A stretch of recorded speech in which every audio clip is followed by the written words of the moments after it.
নূহ আলাইহিস সালাম আল্লাহ প্রেরণ করলেন। পৃথিবীর জমিনে সর্বপ্রথম নবী এবং রাসূল নাম হলো হযরত নূহ আলাইহিস সালাম। নূহ আলাইহিস সালাম মানুষের মাঝে একদিন নয়, দুই দিন নয়, ৯৫০ বছর পর্যন্ত কালেমার দাওয়াত দিয়েছেন। সুবহানাল্লাহ বলেন। ৯৫০ বছর কালেমার দাওয়াত দিয়েছেন। নূহ আলাইহিস সালামের কথা ছিল, বলো লা ইলাহা ইল্লাল্লাহ, বলো এই জমিনে আল্লাহ ছাড়া আর কোনো ইলাহ নাই। ৯৫০ বছর দাওয়াত দিলেন। এই ৯৫০ বছর কালেমার দাওয়াত দিয়ে নূহ আলাইহিস সালামের দলে মাত্র ৮৩ বা ৮০ জন মানুষ দলবদ্ধ হলেন। দাওয়াত দিয়েছে ১ বছর ২ বছর নয়, দাওয়াতের মেয়াদ ছিল ৯৫০ বছর। আল্লাহর পথে কালেমার দাওয়াত দিয়েছে। ৯৫০ বছর দাওয়াত দিলেন। ৪০ থেকে ৪৩ জন মানুষ কালেমা পড়ে মুসলমান হয়ে গেল। হাদিসের ভিতরে বর্ণনা আছে নূহ আলাইহিস সালামকে এত পরিমাণ কষ্ট দেওয়া হতো। সকাল বেলা যখন তিনি মানুষের দ্বারে দ্বারে কালেমার দাওয়াত নিয়ে যায়, ওই কাফের বেঈমানেরা আল্লাহ নবী নূহ আলাইহিস সালামকে বেধড়ক মারধর করে, হাত পা বাঁধে, পা বাঁধে, মরুভূমির ভিতরে উত্তপ্ত বালুর উপরে শোয়ায় রাখে, চলে আসে। এত পরিমাণ নূহ আলাইহিস সালামকে মারে। নূহ আলাইহিস সালাম বেহুশ হয়ে জমিনের মধ্যে পড়ে যায়। এই অবস্থায় যখন রেখে আসে, সারা রাত নূহ আলাইহিস সালামের কোনো হুঁশ থাকে না। সকালবেলা সূর্যের কিরণ যখন আল্লাহর নবী নূহ চোখে লাগে, নূহ আলাইহিস সালামের হুঁশটা ফিরে আসে।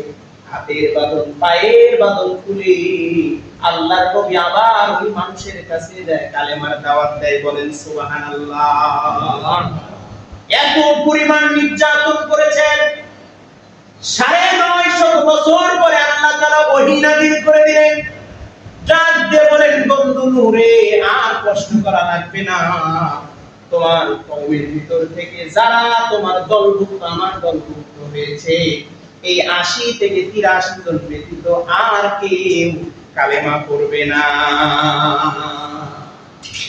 আল্লাহ যখন জানিয়ে দিলেন এবং আল্লাহ বললেন, নূহ রে, এর জন্য তুমি দুঃখ করো না, কষ্ট করো না, তোমার কোনো বেদনা নাই, তোমার অন্তরে কোনো কষ্ট নাই, কারণ তুমি চেষ্টা করেছো। আমি আল্লাহ তাদের কপালে হিদায়াতের কালেমা পতাকা লিখে দেই না।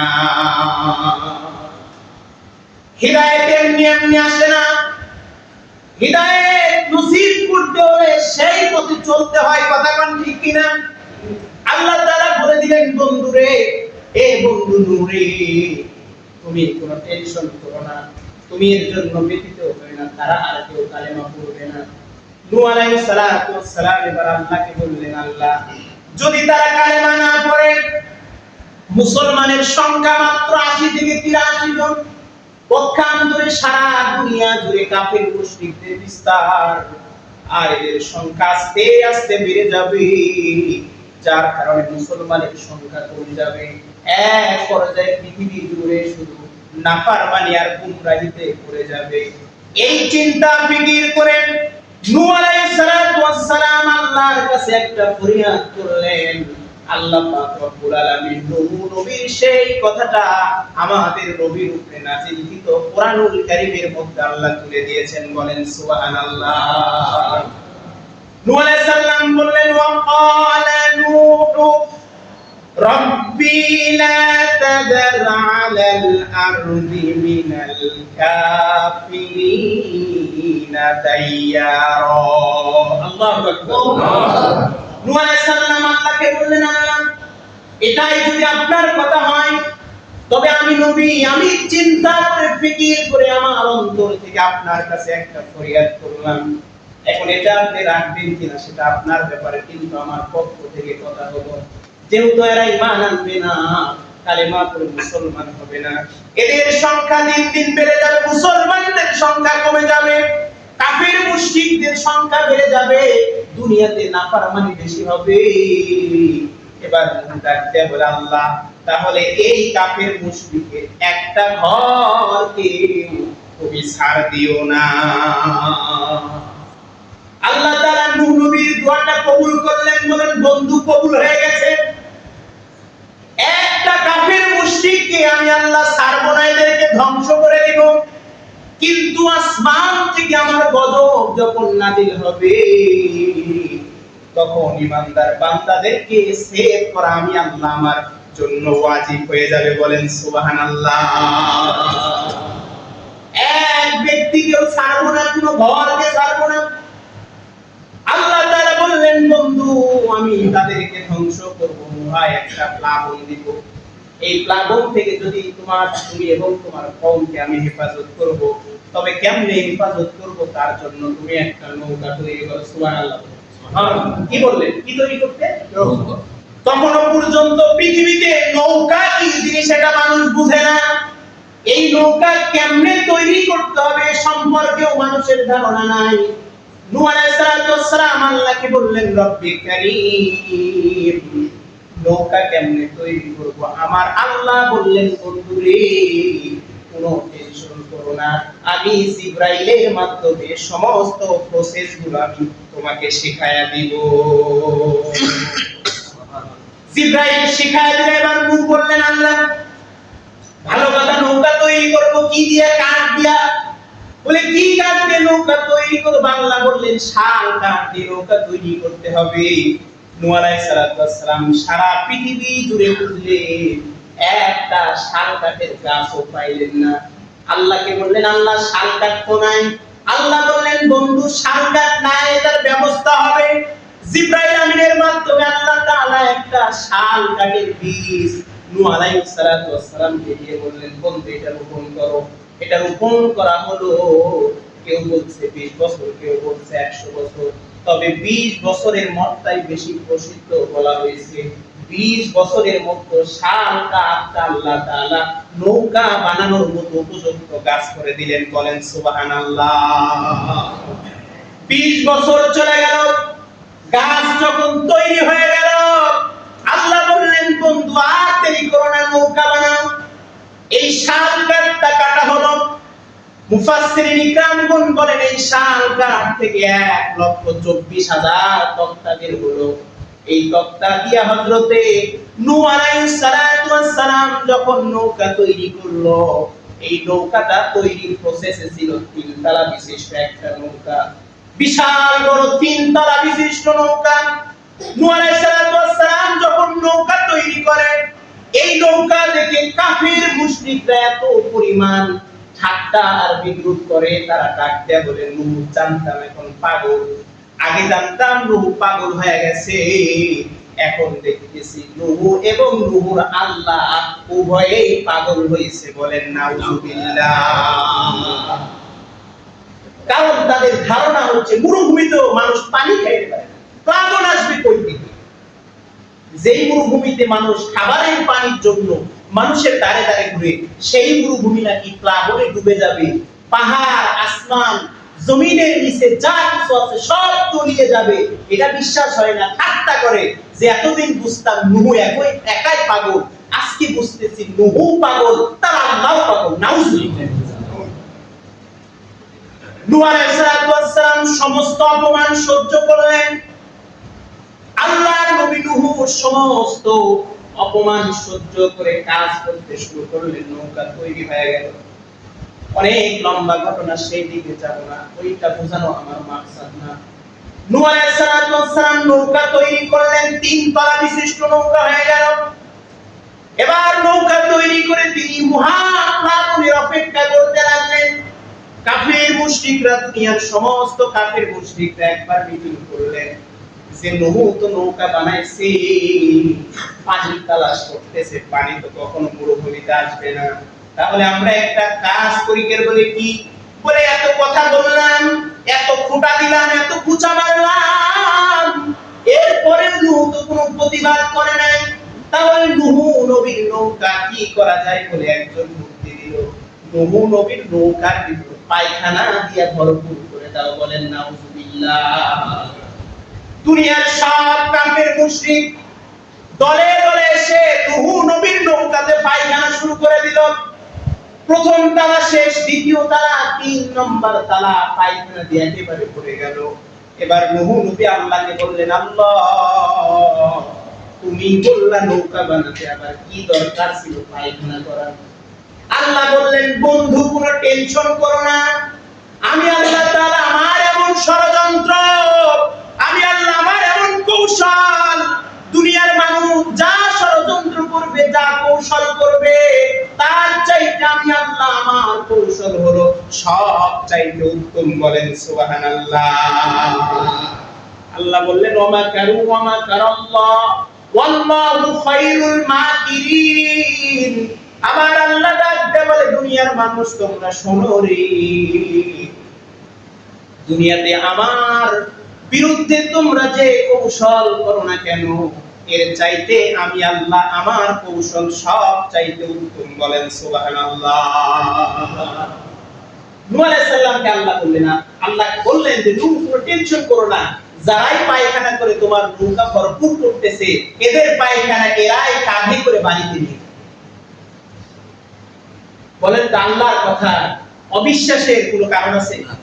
জোরে বলেন আছে? নূহ আলাইহিস সালাম ধৈর্য ধরলেন। আল্লাহ তাআলা সেই সময় কাফের মুশরিকদের মধ্যে বসন্ত নামে এমন একটা রোগ দিয়ে দিল, পৃথিবীর সব কাফের মুশরিক বসন্ত রোগে আক্রান্ত হয়। শরীরে ঘা হয়ে গেল, ঘা থেকে কট ঝরতে শুরু করলো, শরীরে পোকা দিল।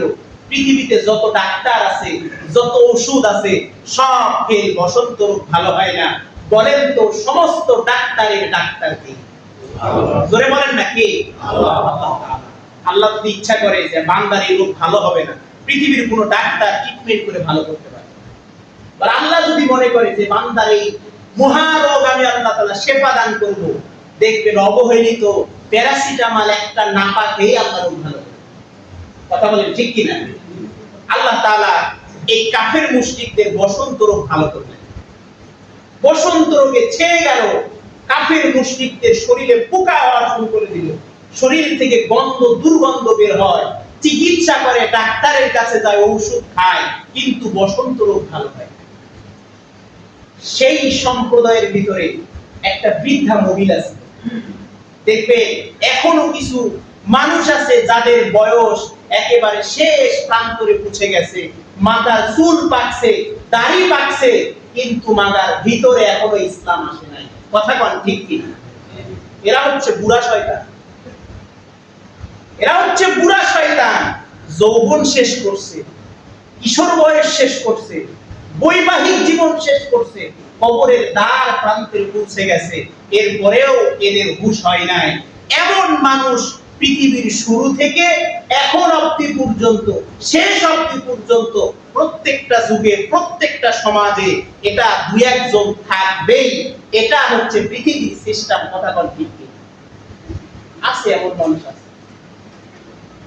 তো নূহ আলাইহিস সালাম চুপচাপ, এই বৃদ্ধা মহিলা সে বলে যে আমার তো বয়স হয়ে গেছে, আমার খুব ইচ্ছা নূহুর এই নৌকাতে পায়খানা করব, কিন্তু শরীরের বার্ধক্য কারণে যাইতে পারতেছে না, কিন্তু মন তো মানে না, শয়তান ওর গায়ে ভর করছে।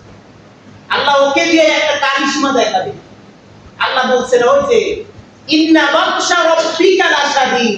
আল্লাহ বলে আমার ধরা শক্ত ধরা, আমি যদি কাউকে ধরি দুনিয়ার কেউ বাঁচাইতে পারে। যেমন আমি নমরুদকে ধরছিলাম, একটা ন্যাংরা মশা দিয়ে খতম করে দিয়েছি। ফিরাউনকে ধরছিলাম, সমুদ্রের পানির স্রোতে অতল গভীরে পাঠিয়ে ফেরাউনকে আমি দুনিয়া থেকে বিদায় করেছি। আবু জেহেলকে ধরছিলাম, মাআজ আর মুআজ নামের ছোট্ট দুইটা কিশোর বাচ্চা নিয়ে আমি এই বিশাল বড় নেতাকে খতম করে দিয়েছি। এজন্য আল্লাহ বলেন ইন্না বাতশা রাব্বিকা লাশাদীদ। আমি আল্লাহ আমার ধরা শক্ত ধরা। চিৎকার মেরে বলুন আল্লাহু আকবার। নূহ আলাইহিস সালাম চুপচাপ ধৈর্য ধরছেন। আল্লাহ বলছেন খেলা দেখাবে, তিনি অপেক্ষায় আছেন সেই খেলাটা কি।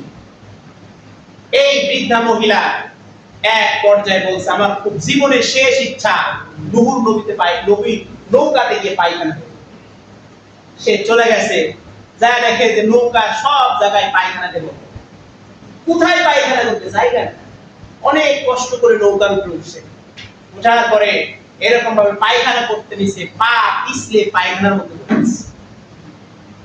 কোন রকমের জীবনটা বাইসা নৌকা থেকে উঠে বাড়িতে এসে গোসল করছে, গোসল করে দেখে আল্লাহু আকবার, শরীরের সব বসন্ত রোগ আল্লাহ ভালো করেছে। পরের দিন সকালবেলা এই মহিলা যখন বের হইছে, প্রতিবেশী বলে, আরে তোর গায়ে তো বসন্ত ছিল, শরীরে পোকা ছিল না, দুর্গন্ধ বের হইছে, কি হইছে? বলে, আমি তো কোনো ওষুধ খাই না, এই কাহিনী। নৌকাতে যায় পায়খানা করতে যা পড়ে গেছি, বাড়িতে গোসল করতে এসে দেখি ওই পায়খানার বরকতে আমার রোগ সব ভালো গেছে।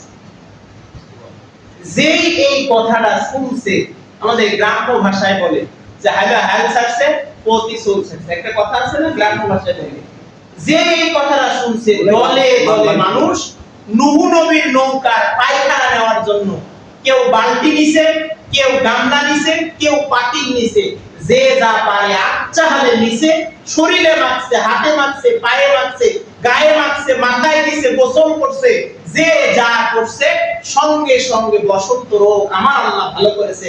চিৎকার মেরে বলুন আল্লাহু আকবার। ওই যে আল্লাহ বলছিল যে যারা পায়খানা করবে তারাই তাদের পায়খানা কাঁধে করে নিয়ে বাড়িতে নিয়ে যাবে। এক পর্যায়ে দেখা গেল একতলা, দুইতলা, তিনতলা সব পায়খানা শেষ, কিন্তু এখনো রোগী অনেক আছে। তাহলে কি করা যায়? সবাই পরামর্শ করলো যে পানি দিয়ে নৌকা দাও, পানি দিয়ে নৌকা দাও। প্রথমবার পানি দিয়ে নৌকা ধুছে, পরিষ্কার করছে, সেই পানি দিয়ে গোসল করছে, খাইছে, যারা যা করছে রোগ ভালো হয়ে গেছে। শেষ, প্রথমবারের পানি শেষ, রোগী আরো আছে, কি করা যায়? বলে আবার পানি। এই রকম ভাবে পর্যায়ক্রমে নৌকা পরিষ্কার করতে যত কয়েকবার ধোয়ার দরকার, সুন্দরভাবে নিজ হাতে যারা পায়খানা করছে এরাই নিজ হাতে সুন্দর করে নৌকা পরিষ্কার করে একেবারে পারফেক্ট, রুগীও শেষ, নৌকার পানিও শেষ, পরিষ্কারও শেষ। চিৎকার মেরে আল্লাহু আকবার। আমার বন্ধুরা, এবার আল্লাহ পাক রব্বুল আলামিন নূহ নবীকে জানিয়ে দিলেন, বন্ধু আর দেরি করার সময় নাই, আসমান থেকে গজব চলে আসবে, জমিনের নিচ থেকে গজব উঠবে। আপনি আপনার এই কিস্তিতে যতগুলো আপনার সমর্থন আছে, আপনার দলের লোক আছে, তাদেরকে নিয়ে উঠান। নূহ আলাইহিস সালাতু ওয়াস সালাম প্রথম তলায় পুরুষদের রাখলেন, দ্বিতীয় নম্বর তলায় মহিলাদের রাখলেন, আর তৃতীয় নম্বর তলায় নূহ আলাইহিস সালাতু ওয়াস সালাম সমস্ত বনের পশু পাখির ভিতর থেকে একটা করে ছেলে, একটা করে মেয়ে জোড়ায় জোড়ায় নিয়ে যখন নৌকাতে উঠলেন, কাফের মুশরিকরা ঠাট্টা করে বিদ্রূপ করে। মুহূর্তের মধ্যে রব্বুল আলামিন জমিনকে নির্দেশ দিলেন, জমিন রে, তোমার ভিতর থেকে যে পানি আছে পানিগুলো ছেড়ে দাও। আসমানকে নির্দেশ দিলেন, আসমান থেকে পানিগুলো ছেড়ে দাও। জমিনের নিচ থেকে জমিন ফেটে পানি বের হয়, আসমান থেকে বৃষ্টি বের বর্ষণ হয়। মানুষগুলো চুলার জন্য যখন আগুন দেয়, চুলার ভিতরে আগুন জ্বলে না, বরং চুলার নিচ থেকে ঝর্ণার মতো পানি বয়ে বয়ে জমিনের উপরে উঠে। মুহূর্তের মধ্যে, কয়েক মুহূর্তের মধ্যে আসমান আর জমিনের পানির স্রোতে মরুভূমি একেবারে সমুদ্র হয়ে গেল, পৃথিবীর সব জায়গায় প্লাবনিত হয়ে গেল। নূহ আলাইহিস সালাতু ওয়াস সালামের সন্তান ছিল কেনান। আল্লাহর নবী ডাক দিয়ে বলে, এ কেনান, তুমি আমার সন্তান, নৌকাতে উঠো। কেনান বলে, না না, আমি নৌকাতে উঠবো না, পৃথিবীর সব যদি তলিয়ে যায় আমি ওই জুদি নামক পাহাড়ের উপরে আশ্রয় নেব, কারণ পৃথিবীতে যত পাহাড় আছে তার চাইতে জুদি নামক পাহাড় একটু উঁচু। বলেন ঠিক কিনা? আল্লাহ তাআলা সঙ্গে সঙ্গে ওহী নাযিল করে দিলেন, বন্ধু, কাকে আপনি নৌকাতে তুলতে চাচ্ছেন? সে যদি আপনার সন্তান হয় কিন্তু ঈমান আনে নাই, সে আপনার কোনো ওয়ারিশ নয়। এখান থেকে শিক্ষা হলো, আমার আপনার জন্য পৃথিবীর জমিনে যত মুসলমান আছে, আমরা বাংলাদেশে বসবাস করি, ঈমান এনেছি, আবার সুদূর আমেরিকাতে বসবাস করে কোন মুসলমান যদি ঈমান আনে, ঈমানের সূত্রে একজন মুসলমান আরেকজন মুসলমানের আত্মীয়তার বন্ধন করে দিয়েছেন কে? নূহ আলাইহিস সালাতু ওয়াস সালাম এবার নৌকা নিয়ে যখন শুরু করলেন, প্লাবন হয়ে গেল, পৃথিবীর সমস্ত কাফের মুশরিকরা দুনিয়া থেকে বিদায় হয়ে চলে গেল। 40 দিন পর্যন্ত এরকম নূহ নবী নৌকা নিয়ে ভাসতে থাকলো। 40 দিন পরে বন্যা যখন শেষ হয়ে গেল, এবার আল্লাহ বললেন, বন্ধু বিপদ মুক্ত হয়েছে, সব কাফের মুশরিককে আমি নাস্তানাবুদ করে দুনিয়া থেকে বিদায় করে দিয়েছি। এখন আপনি আপনার এই উম্মতদেরকে নিয়ে পৃথিবীর জমিন আবার নতুন করে আবাদ করা শুরু করে দেন। নূহ আলাইহিস সালাম সর্বপ্রথম 40 দিন পর এই মানুষগুলোদেরকে নিয়েছে এই পাহাড়ে। সর্বপ্রথম নূহ আলাইহিস সালামের নৌকা ঠেকছে সেই পাহাড়ের নাম ছিল জুদি পাহাড়। আর যেই দিন এই নৌকা প্লাবন শেষে ওই পাহাড়ে ঠেকছে সেই দিন ছিল ইয়াউমুল আশুরা, মুহররম মাসের 10 তারিখ। বলেন সুবহানাল্লাহ।